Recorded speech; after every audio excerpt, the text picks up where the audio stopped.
नमस्कार, कैसे हैं आप सब। कई बार मोबाइल फोन अचानक फटने की कई खबरें और वीडियो आपने देखी होंगी। मोबाइल में होने वाले इन धमाकों की खबर सुनकर आप कई बार चौंके भी होंगे, लेकिन फिर ये सोचकर आपने इस बात को दिमाग से जाने दिया होगा कि ये धमाके किसी टेक्निकल फॉल्ट की वजह से या लापरवाही की वजह से उसके फोन में हुए होंगे। मेरे साथ ऐसा नहीं होगा। लेकिन 24 घंटे पहले मिडिल ईस्ट के देश लेबनान और सीरिया में जिस तरीके से 3000 पेजर डिवाइसेस में एक साथ धमाके होने लगे, उससे पूरी दुनिया चौंक गई। इन धमाकों की चपेट में आकर मरने वालों की संख्या 22 पहुंच चुकी है, जबकि करीब 3000 लोग घायल। अब इस सीरियल पेजर ब्लास्ट पर इजराइल चुप है, तो अमेरिका से लेकर ईरान तक सनसनी फैली हुई। सवाल यही है कि इसे अंजाम कैसे दिया गया। पेजर में हुए धमाकों को लेकर कई चौंकाने वाली थ्योरीज भी चल रही। हर थ्योरी में एक नई कहानी, एक नया एंगल। लेकिन एक बात साफ है, एक वक्त पर एक साथ हजारों पेजर में हुए ब्लास्ट ने हमारे सामने बड़े खतरे की वो घंटी बजा दी है जिसकी अभी तक कल्पना नहीं की गई। लेबनान में हुए सीरियल पेजर ब्लास्ट पर चीन क्यों मुस्कुरा रहा है और भारत अचानक क्यों चौकन्ना हो गया? अमेरिका ने क्यों देशवासियों से सावधान और सतर्क हो जाने के लिए कहा है और पाकिस्तान में क्यों आतंकी सरगनाओं के दिलों की धड़कनें बढ़ गई हैं? वो सब कुछ आपको बताऊंगा, लेकिन पहले ये जान लीजिए कि लेबनान में हुए सीरियल पेजर ब्लास्ट को लेकर अभी तक क्या क्या चीजें सामने आई।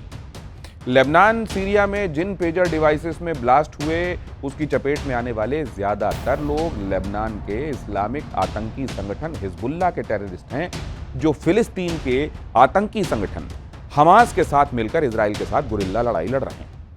हिजबुल्लाह ने हाल ही में 5000 पेजर खरीदे थे, जिसे उसने आतंकियों से लेकर अपने मददगारों में बांटे थे। मोबाइल हैक होने और टेरर प्लानिंग लीक होने के डर से उन्होंने एक जनरेशन पीछे की टेक्नोलॉजी पेजर पर भरोसा किया था, क्योंकि आप जानते हैं कि अब तो पेजर ऑब्सोलीट हो गए हैं, कोई इस्तेमाल करता नहीं है।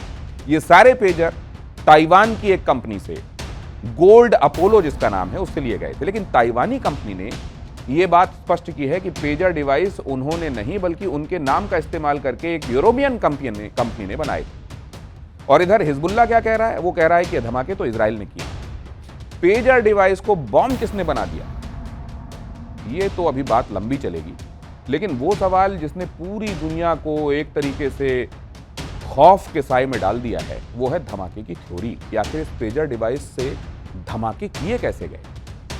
पेजर ब्लास्ट की सबसे बड़ी थ्योरी ये है कि उसमें एक बैटरी लगती है, लिथियम आयन बैटरी। दावा किया जा रहा है कि पेजर की लिथियम बैटरी को ट्रिगर करके यह धमाका किया। वही लिथियम आयन बैटरी जो बच्चों के खिलौनों से लेकर हमारे तमाम रिमोट कंट्रोल्स में लगती है, वही बैटरी जो हमारे साथ 24 घंटे रहने वाले मोबाइल फोन में लगी होती है, वही लिथियम आयन बैटरी जो हमारे आपके लैपटॉप से लेकर अब नई टेक्नोलॉजी वाली ई बाइक्स और ईवी कार में भी लग रही। और इस लिहाज से अगर आप देखें तो ये डराने वाली बात है, क्योंकि पेजर की बैटरी से लेकर मोबाइल और कार तक लिथियम आयन बैटरी का साइज कई गुना बढ़ जाता है। और ऐसे में अगर पेजर में जानलेवा धमाका हो सकता है, तो उसी तरीके से मोबाइल फोन और लैपटॉप को भी बॉम्ब की तरह इस्तेमाल क्यों नहीं किया जा सकता? लिथियम आयन बैटरी से चलने वाले ई रिक्शा, बाइक और हाइब्रिड कार तो अपनी अपनी बैटरी के साइज के हिसाब से चलते फिरते लैंडमाइन बन जाएंगे, ग्रेनेड से भी ज्यादा खतरनाक। इतने बड़ी बड़ी बैटरियां होती। अगर इन्हीं चीजों की लिथियम आयन बैटरी को लेबनान के सीरियल पेजर ब्लास्ट की तरह ट्रिगर किए जाने में कोई कामयाब हो गया, तो सोचिए क्या होगा, किस कदर तबाही होगी। चीन जैसे देश तो इस बात को सोचकर हो सकता है मनी मन खुश हो रहे हो, क्योंकि पेंसिल साइज की बैटरी से लेकर मोबाइल फोन और हाइब्रिड कार तक हर तरह की बैटरी की मैन्युफैक्चरिंग होने पर चीन किसी न किसी तरीके से जुड़ा होता है। और सिर्फ बैटरी नहीं, बल्कि मोबाइल और इलेक्ट्रॉनिक्स में इस्तेमाल होने वाले ज्यादातर पार्ट पुर्जे चीन से आयात होते हैं। आप जिन इलेक्ट्रॉनिक उपकरणों पर मेड इन इंडिया का ठप्पा देखते हैं, उनमें से भी ज्यादातर हार्डवेयर चीन से ही आयात होते हैं और यहां असेंबल किए जाते हैं।